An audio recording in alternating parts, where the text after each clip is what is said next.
I am tired of myself. When you say I'm sick and tired of being sick and tired, that's the facilitator of change. That's when you're ready to say these words, no more excuses. No more excuses. I've never met a person who was not successful that didn't have a great amount of self-discipline within their life. Self-discipline and being able to perform and being able to keep your life on schedule and being able to keep commitments and promises and meet deadlines is essential to success. None of us can afford to have a life that is controlled by someone else or a life that is basically controlled by our emotions. I learned many years ago that there are two kinds of people. There's the type of person who says, I'm going to wait till I feel like it before I do it. And then there's a person who says, I've got to do it so that I feel like it. One will never get anything done because they're still waiting to feel the moment to move. And the other person says, no, I need to move, and then I will begin to feel the moment. Sonia, self-discipline is essential in your life and in my life if we're going to get things done. So I have a challenge for every one of you this weekend. The challenge is simple. As you go through your weekend, and sometimes it's kind of hopefully an easier time of your week, ask yourself, am I practicing self-discipline in my life? Am I doing the things that I should do because I need to do them, or am I kind of waiting to feel the moment? If you don't know this quote, live by it. One can have no smaller or greater mastery than mastery over oneself. That's Da Vinci. Da Vinci did amazing things with his life. I wanted to do equally amazing things with mine. And if that's the game that we're playing, if I can construct my belief system, if I can choose at any moment to believe something that's more empowering than I was believing the moment before, and that will actually find its way into my actions, allow me to do things that I couldn't do the moment before, then it's like that moment in The Matrix where Neo realizes he knows Kung Fu. And that's like, as funny as that is, that's how I think about life. To me, the very fundamental purpose of life is to find out how many skills I can acquire that have utility, and then put that utility to the test in service of something greater than myself. Stop comparing yourself to others. So the first thing you do is stop focusing on other people. Instead, focus on being the best version of you that you can.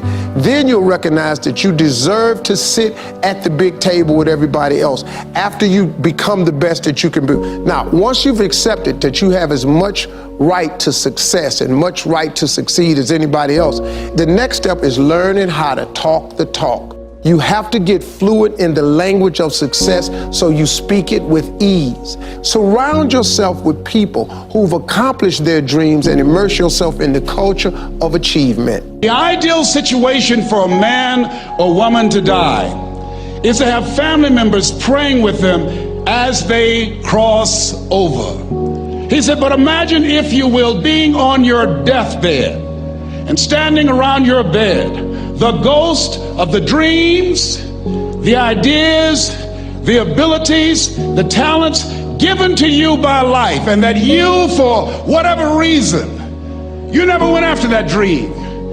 You never acted on those ideas. You never used those talents. You never used those gifts. And there they are standing around your bed looking at you with large angry eyes saying, we came to you and only you could have given us life. And now we must die with you forever. And the question is, if you died today, what dreams, what ideas, what talents, what books, what music, what leadership, what voice will die with you? Miles Monroe, great orator and speaker, said the wealthiest place on the planet, it's not in the Far East where there's oil in the ground. It's not in South Africa where there are diamond mines. He said the wealthiest place on the planet is the cemetery. Because there you'll find greatness that we've never seen. There you'll find talent and genius and potential never actualized. Perhaps that's why Henry David Thoreau wrote the words, "Oh God, to reach the point of death, only to realize that you've never lived." Maybe that's why some unknown writer wrote the words, "What if you live your whole life only to discover that it was wrong? That it was wrong. That you were chosen to do something else and you didn't do it." Repeat after me, please. Live full. Die empty. I want you to take some notes and some things, and I want you to think about your goals and dreams in the three categories that I mentioned: personal, professional, and your social contribution. How many of you are serious about your goals and dreams? Raise your hands, please. Thank you very much. How many of you don't want to take your dreams to your grave with you? Raise your hands, please.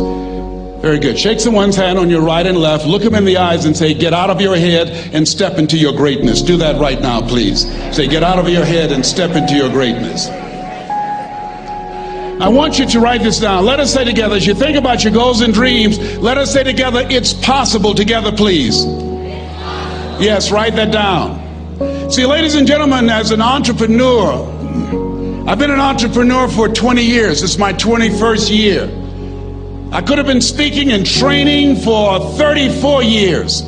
But for 14 years, I was living in my head. For 14 years, I stopped myself.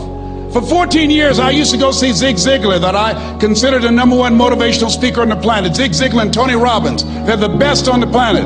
Bob Proctor, they're the best on the planet. Jack Canfield, Mark Victor Hansen, T. Harv Eker. I would go and see them, and then I would leave, and my conversation with myself was, my heart would say, "I can do that." And then my mind would ask, how? How would you do that, Les Brown? See, when I was in the 5th grade, I was identified as EMR, labeled educable mentally retarded, put back from the 5th grade to the 4th grade. I failed again when I was in the 8th grade. I have no college training.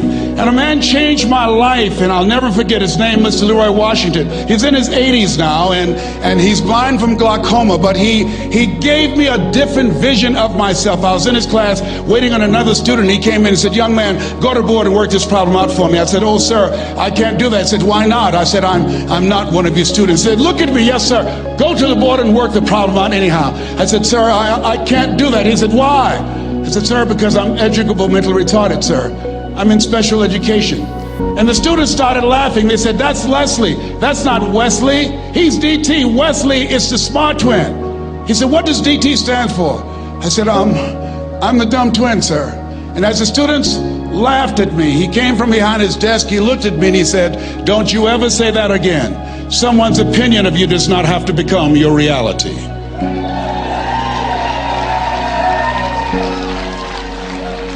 On one hand, I was humiliated, but on the other hand, I was liberated, because he looked at me with the eyes of Goethe, who said, "Look at a man the way that he is, he only becomes worse. But look at him as if he were what he could be, then he becomes what he should be." And so we developed a relationship. And one of the things that I can just tell you as you think about your goals and dreams, all of us can say in a spirit of integrity that it's possible. That if anybody at any point in time lived their dream, then it's possible that I can live mine. And what I did was, I made a mistake. I looked at my goals and dreams, and my mind said, "How will you do that?" I went from my heart to my mind, and I stayed up there for 14 years. 14 years. I can't bring those 14 years back. Those years are gone.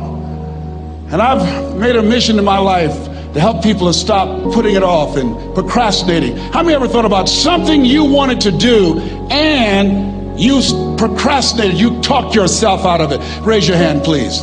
There's a proverb that says, if there's no enemy within, the enemy outside can do us no harm. And so, as you look at your goals and dreams, every day we must convince ourselves, we must sell ourselves on that it's possible. Every seminar, every workshop, every book that I've ever read, every speaker that I've ever heard, it interrupted what I was believing about myself. Everything that you do, everything matters. As you go through each day, I know now as I look back at age 63, looking at my life, everything matters. T. Harv is right. How you do anything is how you do everything. And I realized that the choices I was making was based upon how I saw myself. Let us say together, it's necessary. Write that down. It's necessary as you look at your goals and your dreams, it's necessary that you have a strategy and a game plan to change the story that you believe about yourself. And that's an ongoing process. I've discovered, and many people have, that what we do, what we accomplish, what we produce is a result of the story we believe about ourselves. My favorite book says, "Be ye not conformed to this world, be ye transformed by the renewing of your mind." And so as I began to work on myself, I realized that I'm getting out of one story and stepping into another story. As I become aware of some things, there's still some things I'm not aware of. So I'm still growing, I'm still developing. I'm like the lady who said, "Lord, I ain't what I want to be, ain't what I'm going to be, but thank God I sure ain't what I was." But I realized that you have to work on yourself on a regular basis, and write this down, for mental mindset. For mental mindset and stamina. Because things are going to happen to you. I believe that the reason that most people go to their graves with their talents and abilities and skills in them is because of the fact, number one, many are like me. They didn't know that they didn't know and thought they knew. I thought I knew myself, and I really didn't know myself as well as I thought. I've discovered that sometimes people can take you to a place within yourself that you can't go by yourself. The other reason is I was afraid. I never worked for a major corporation. I wanted to speak for corporations. I was afraid I would be exposed because I don't have a college education. I felt inferior because of the fact that I don't have a college education. I allowed that level of fear of failure to stop me. And because I never had any experience in it, I assumed that I could not do it.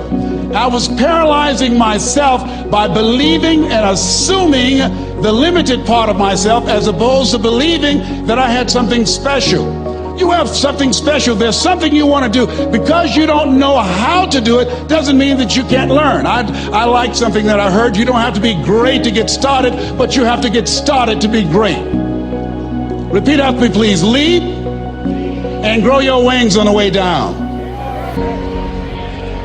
See, the people that will live their dreams, the 2% that will do that, these are, and write this down, become a risk taker. They're risk takers. They don't mind failing. They don't mind making mistakes. They're willing to take life on, take life in the collar. This, God said, if you're not willing to risk, you cannot grow. And if you cannot grow, you cannot become your best. And if you cannot become your best, you can't be happy. And if you can't be happy, then what else is there?